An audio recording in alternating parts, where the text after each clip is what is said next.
नारायण राधे राधे।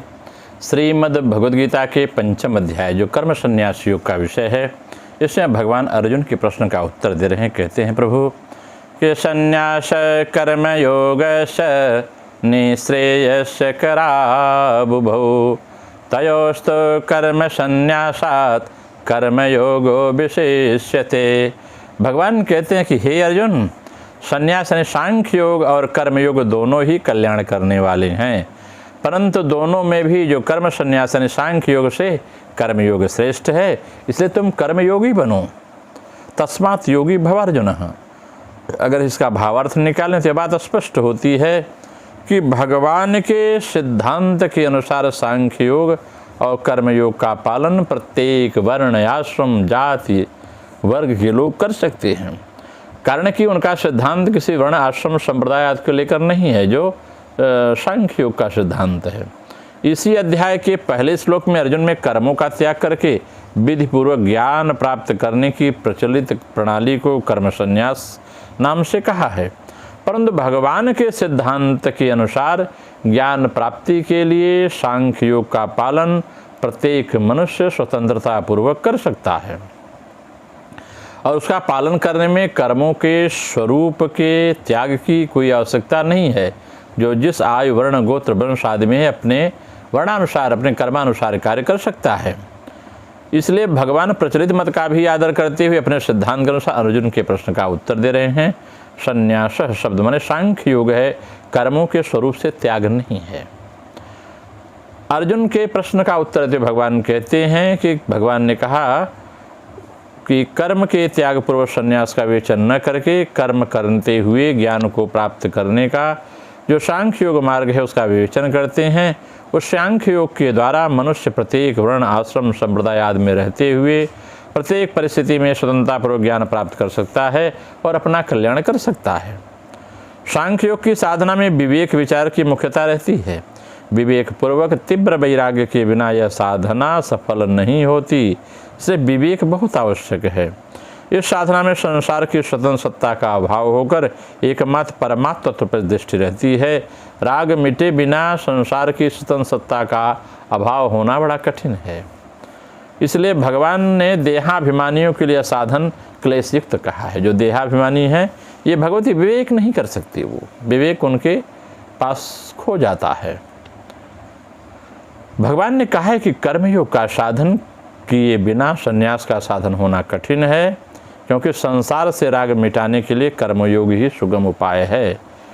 कर्मयोगश्च माने मानव मात्र में कर्म करने का राग अनादिकाल से चला रहा है, जिसे मिटाने के लिए कर्म करना आवश्यक है।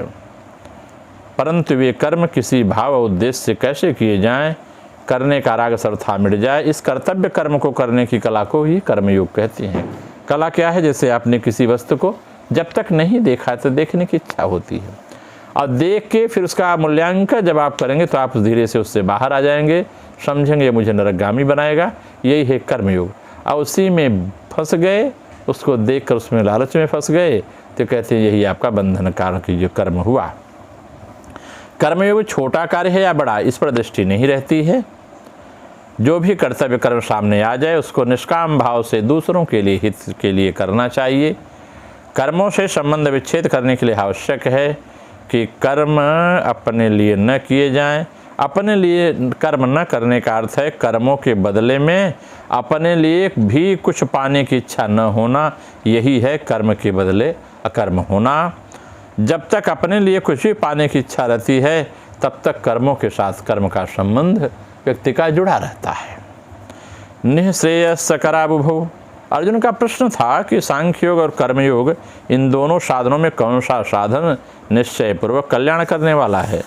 इसके उत्तर में भगवान कहते हैं कि हे अर्जुन, ये दोनों ही साधन निश्चय पूर्वक कल्याण करने वाले हैं, कारण कि दोनों के द्वारा ही एक की समता प्राप्त की, एक ही ईश्वर को पाने का विधान है। कहते हैं भगवान ने सांख्य योग और कर्मयोग दोनों में परमात्म तत्व के अनुभव होने की बात कही है, इसलिए ये दोनों ही परमात्मा प्राप्ति के स्वतंत्र साधन हैं। तयोस्तु कर्म संन्यासात, एक ही सांख्य योग के दो भेद हैं। कहते हैं एक हुआ सांख्य योग जिसमें कर्मों का स्वरूप से त्याग है, और दूसरा है सांख्य योग जिसमें कर्मों का स्वरूप से त्याग नहीं है। कर्मयोगी नित्य सन्यासी समझने योगी हैं, क्योंकि वह सुखपूर्वक संसार के बंधन से मुक्त हो जाता है। भगवान ने कहा है कि कर्मयोग के बिना सांख्य योग का साधन कठिन है तथा कर्मयोगी शीघ्र ही ब्रह्म को प्राप्त कर लेता है। तात्पर्य के सांख्य योग में तो कर्मयोग की आवश्यकता है, पर कर्मयोग में सांख्य योग की आवश्यकता नहीं है। इसलिए दोनों साधनों के कल्याणकारक होने पर भी भगवान कर्मयोग को ही श्रेष्ठ बताते हैं। कर्मयोग लोक संग्रह के लिए कर्म करता है।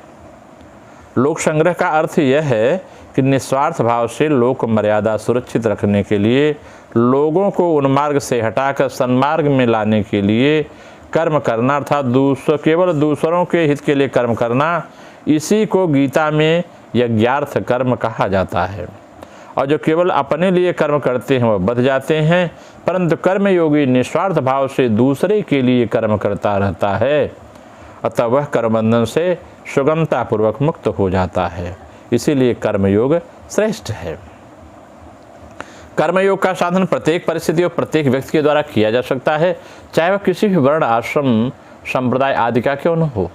परंतु अर्जुन जिस कर्म संन्यास की बात कहते हैं वह एक विशेष परिस्थिति में किया जा सकता है, क्योंकि जो तत्वज्ञ महापुरुष का मिलना, उनसे अपनी श्रद्धा होना, उनके पास जाकर निवास करना, ऐसी परिस्थिति हर एक मनुष्य को संभव नहीं है।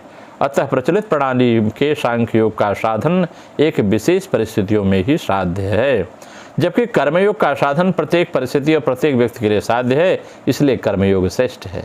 इसी भाव को देखकर, इसी विचार से मैंने ये सब विषय आप सबके लिए, विशेषकर जो मेरे अपने से वास्तव में जुड़े हुए हैं, जन्म जन्मांतर से जो है मुझे देखे हों चाहे न देखे हों, उनके लिए मैं यह प्रसंग इस नवीन तकनीकी के माध्यम से आप सबके बीच, चाहे से यूट्यूब का है या देश का सौभाग्य कहें या नई पराकाष्ठा धर्म की कहें, हम लोग इसके माध्यम से एक दूसरे से जुड़ रहे हैं। प्राप्त परिस्थितियों का सदुपयोग करना ही कर्मयोग है। युद्ध जैसी घोर परिस्थिति में भी कर्मयोग का पालन किया जा सकता है।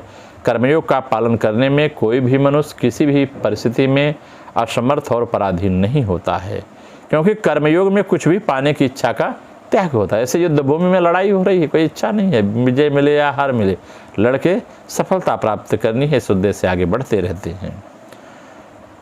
कुछ न कुछ पाने की इच्छा रहने से ही कर्तव्य कर्म करने में असमर्थता और पराधीनता का अनुभव होता है। कर्तव्य भोक्तृत्व ही संसार है।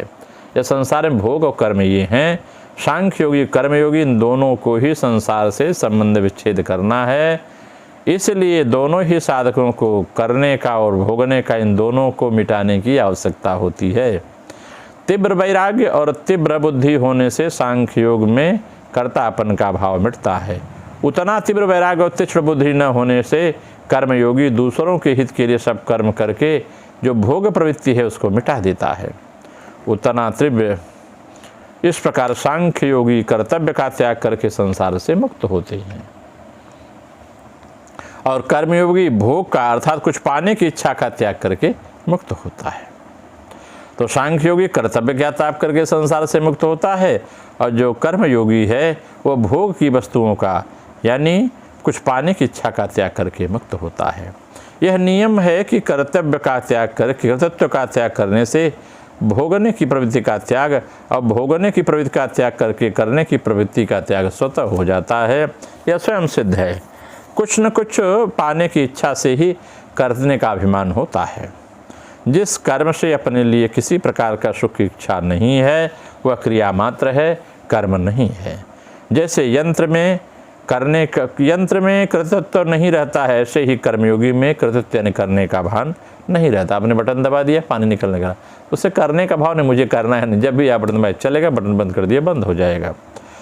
साधक को संसार के प्राणी, पदार्थ, परिस्थिति आदि में स्पष्ट ही अपना राग दिखता है। उस राग को वह अपने बंधन का खास कारण समझता है तथा उसे मिटाने की चेष्टा करता है। उस राग को मिटाने के लिए कर्मयोगी किसी भी प्राणी, पदार्थ आदि को अपना नहीं मानता। कर्मयोगी सेवा करने के लिए तो सबको अपना मानता है, पर अपने लिए किसी को भी अपना नहीं मानता है। यह कर्मयोग की विशेषता है।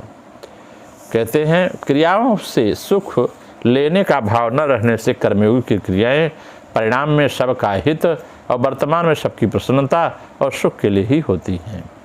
क्रियाओं से सुख लेने का भाव होने से क्रियाओं में अभिमान यानी कर्तापन का भाव और ममता हो जाती है, परंतु उनसे सुख लेने का भाव श्रद्धा न रहने से कर्तृत्व समाप्त हो जाता है, कर्तापन का भाव समाप्त हो जाता है। कारण की क्रियाएं दोषी नहीं है, क्रिया में आसक्ति और क्रियाओं के फल चाहने का ही दोष है। जब तक साधक क्रियाजन्य सुख नहीं लेता तथा क्रियाओं का फल नहीं चाहता, वह तब कर्तृत्व कर ही कैसे सकता है, क्योंकि कर्तृत्व टिकता है भोग पर, करने का भाव भोक्तृ पर, और भोक्तृत्व न रहने से कर्तृत्व अपने उद्देश्य अपने लिए कर्म करना उसमें लीन हो जाता है, तो और एकमात्र परमात्मा तत्व ही तब शेष रहता है। इसलिए कर्तृत्व और भोक्तृत्व का भान नहीं होना चाहिए। कर्मयोगी का अहम मन व्यक्तित्व जो है शीघ्रता सुगमता से संपूर्णतः नष्ट हो जाता है, जबकि ज्ञान योगी का अहम दूर तक साथ रहता है। मैं ज्ञानी हूँ, मेरा प्रोटोकॉल तो कहीं न फेल हो जाए, मुझे लोग क्या कहेंगे, मैं कैसे खाऊंगा, कैसे रहूँगा, कहाँ उठूँगा, कहाँ बैठूँगा। कहते हैं ऐसा मानने के लिए जो कर्मयोगी है, कहते हैं जो ज्ञान योगी है दूर तक साथ रहता है, कारण कि मैं सेवक हूँ, केवल सेव्य के लिए सेवक हूँ, अपने लिए नहीं। ऐसा मानने से कर्मयोगी का हम भी सेव्य की सेवा में लग जाता है, परंतु मैं मुमुक्षु हूँ, ऐसा मानने से ज्ञान योगी का अहम साथ रहता है। कर्मयोगी अपने लिए कुछ न करके केवल दूसरों के लिए कर्म करता है, पर ज्ञान योगी अपने हित के लिए साधन करता है, अपने हित के लिए साधन करके अहम जो का त्यों बना रहता है।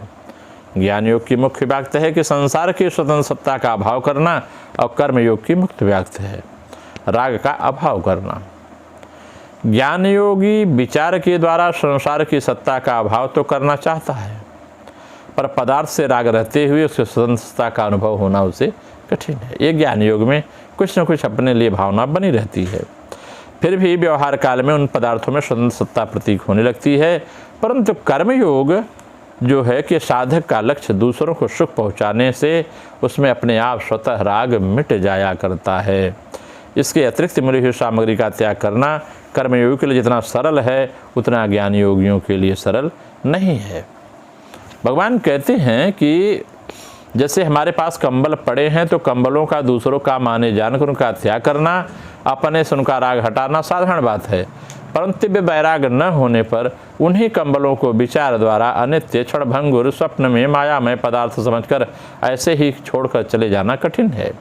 दूसरी बात, माया मात्सर्य का त्याग करने से ये तेजी का वैराग्य न हो तो जिन वस्तुओं में हमारी सुख बुद्धि नहीं है उन खराब वस्तुओं का त्याग तो सुगमता से हो जाता है, पर जिसमें हमारी सुख बुद्धि है उन वस्तुओं का त्याग बड़ी कठिनता से होता है। परंतु दूसरे के काम आती देखकर जिन वस्तुओं में हमारी सुख बुद्धि है उन वस्तुओं का त्याग सुगमता से हो जाता है। जैसे भोजन के समय थाली में रोटी निकालनी पड़े तो ठंडी बासी सूखी रोटी ही निकलेंगी, तो अगर थाली में से निकालना पड़े तो रोटी कैसे निकलेगी, कहते हैं ठंडी बासी सूखी मिलेगी। परंतु यदि वह रोटी किसी दूसरे के हाथों धोनी हो तो अच्छी रोटी ही निकालेंगे, खराब नहीं। इसलिए कर्मयोग की प्रणाली से राग को मिटाए बिना सांख्य योग का साधन बड़ा कठिन है। विचार द्वारा पदार्थों की सत्ता न मानते हुए भी पदार्थ स्वाभाविक राग रहने के कारण भोगों में फंसकर पतन होने की संभावना रहती है। भगवान कहते हैं कि हे अर्जुन, केवल असत्य के ज्ञान से अर्थात असत्य को असत्य जान लेने से राग की निवृत्ति नहीं होती। असत्य को असत्य जानने से उसकी निवृत्ति तभी होगी जब वह अपने स्वरूप में स्थित होकर असत्य को असत रूप में जानते हैं। स्वरूप में स्थित कारण निरपेक्ष है, परंतु बुद्धि यदि अन्य कारणों से असत्य को असत जानने के लिए निवृत्त नहीं होती, क्योंकि बुद्धि यदि कारण भी असत्य है, अतः असत्य के द्वारा ही असत्य को जानने से उसकी निवृत्ति कैसे होगी। इसलिए सत्य में आना पड़ेगा। जब तक स्वरूप का अनुभव नहीं होगा तब तक सत्य का अनुभव नहीं हो सकता। जैसे सिनेमा देखने वाले पदार्थों में स्वाद की सत्ता नहीं है, ऐसा जानते भी हमें चित्र के प्रति राग होता है। उसने मारपीट की, उसने ऐसा क्यों कर दिया, लोग रोने लगते हैं, भाव विभोर हो जाते हैं। सिनेमा देखने के चरित्र, समय, नेत्र, शक्ति, धन, इन चारों का नाश होता है। ऐसा जानते हुए राग के कारण सिनेमा देखते हैं। इससे सिद्ध होता है कि वस्तु की सत्ता न होने पर भी व्यक्ति का उसमें राग होता है। यदि राग न हो तो वस्तु की सत्ता मानने पर भी उससे राग उत्पन्न नहीं होता। इसे साधक का मुख्य काम होना चाहिए कि राग का अभाव करना, सत्ता का अभाव करना नहीं, क्योंकि बांधने वाली वस्तु राग या संबंध है, सत्ता मात्र नहीं। पदार्थ चाहे सत्य हो चाहे असत्य हो, चाहे सत्य असत्य से विलक्षण हो, यदि उसमें राग है तो वह बांधने वाला हो ही जाएगा। वास्तव में कोई पदार्थ नहीं बांधता है उस पदार्थ से हमारा जो संबंध है, जो राग से होता था, हमको हमारे पर राग मिटाने की जिम्मेवारी है। भगवान कहते हैं जो बेसमझ मनुष्य को सब कुछ ब्रह्म है ऐसा उपदेश देता है, वह उस मनुष्य को महान नरक में डाल देता है। इसलिए बेसमझ को अगर आप उपदेश देंगे वो नहीं समझ पाएगा, वो उल्टा सीधा अर्थ लगा लिया करता है। अतः वाचक ज्ञानी की अपेक्षा कर्म करने वाला श्रेष्ठ है। फिर भी जो कर्म का आचरण करता है उसकी श्रेष्ठता का तो कहना ही क्या है। ज्ञान योगी तो केवल अपने लिए उपयोगी है, पर कर्मयोगी संसार के लिए उपयोगी होता है, और जो संसार के लिए उपयोगी होता है वह अपने लिए भी उपयोगी होता है, नियम है। इसलिए कर्मयोग विशेष है। सांख्य योग में तो अहम का सूक्ष्म संस्कार रह जाता है, पर कर्मयोग में क्रिया यानी अभाव शेष रहता है। अतः सांख्य योग में आत्मा शेष रहती है। इस प्रकार से हम देखते हैं कि फल में कर्मयोग और ज्ञान योग एक है, साधना में कर्मयोग और भक्ति योग एक है। इस प्रकार से अगर हम इसकी आध्यात्मिक व्याख्या करें, क्रिया योग के माध्यम से व्याख्या करें, तो यह बात और स्पष्ट होती है व्यक्ति के जीवन के लिए कि अपरोक्षानुभूति जो अपरोक्ष रूप से अनुभूत होती है अंदर द्वारा, जो ज्ञान की उच्च अवस्था में प्रतिष्ठित हैं, उनको देहात्म बुद्धि के अभाव में सर्वकर्म संन्यास अपने आप हो जाता है। बस आपको अपनी अवस्था में अपरोक्ष अनुभूति करना चाहिए, क्या अनुभव हो रहा है। परंतु जो लोग अविद्वान हैं, जिनको अपरोक्षानुभूति नहीं है, उन्हें कर्म संन्यास की अवस्था नहीं आई है। वे भी बलपूर्वक कर्म त्याग करते हैं, उनकी कर्म संन्यास की अवस्था नहीं होती है, वो सफल नहीं होते। संन्यास अवस्था प्राप्त करने के लिए अल्पाधिकारी के लिए कर्म करना ही ठीक है, क्योंकि पहले बल कर्मयोग का अभ्यास किए बिना कोई निष्क्रिय नहीं हो सकता, और न क्रिया की परावस्था संन्यास ही प्राप्त कर सकता है। अतः संन्यास की अवस्था सर्वश्रेष्ठ होने पर भी स्वल्प अधिकारी के लिए कर्म त्याग श्रेष्ठ नहीं है, उसके लिए कर्म ही श्रेष्ठ है। यह कर्म या क्रिया या साधन जो करेगा उसको एक दिन संन्यास की अवस्था अवश्य ही प्राप्त हो जाएगी। संन्यास होने पर साथ ही साथ मोक्ष भी प्राप्त हो जाएगा। कहते हैं जिस क्रिया के करने पर क्रिया की परावस्था निश्चय ही आएगी, उस क्रिया को क्रिया की परावस्था के तुल्य कहें तो यह अत्युक्त नहीं कहा जा सकता। अगर बाह्य दृष्टि से देखें तो भी केवल कपड़ा रंगा लेने से व्यक्ति सन्यासी नहीं होता। वास्तविक वैराग्य के बिना किसी का सन्यास सफल नहीं होता। फिर भी मन में वैराग्य होना बहुत कठिन है, परंतु लोग जो ईश्वरार्पित बुद्धि के सहारे सांसारिक कर्मों को करते हैं, उनका जो कुछ होता है वह भगवान का ही होता है। फल त्याग ऐसा चिंतन जो करने पर उनका कर्म त्याग तो नहीं होता, परंतु फल त्याग होता है, और फल त्याग होने से ही संन्यास के फल की प्राप्ति होती है।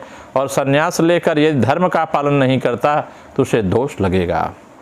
कहते हैं ईश्वरार्पित बुद्धि से कर्मयोग की साधना करते समय यदि कोई विघ्न भी आ जाए तो एक बार भी वह व्यक्ति निष्फल नहीं होता है। सारे कर्मों को जो भगवत प्रीति के लिए करता है उसका कर्म द्वेष नहीं रहता। इस प्रकार से कर्म करने पर उसको आनंद की कभी कमी नहीं होती। हो सकता है थोड़ी सी आपके मार्ग में असफलता आ जाए तो, लेकिन वह स्थायी नहीं रहेगी। आगे आपके जीवन के मार्ग को वह प्रबल करती है और आप ये सफल योगी हो जाते हैं। नमो नारायण। राधे राधे।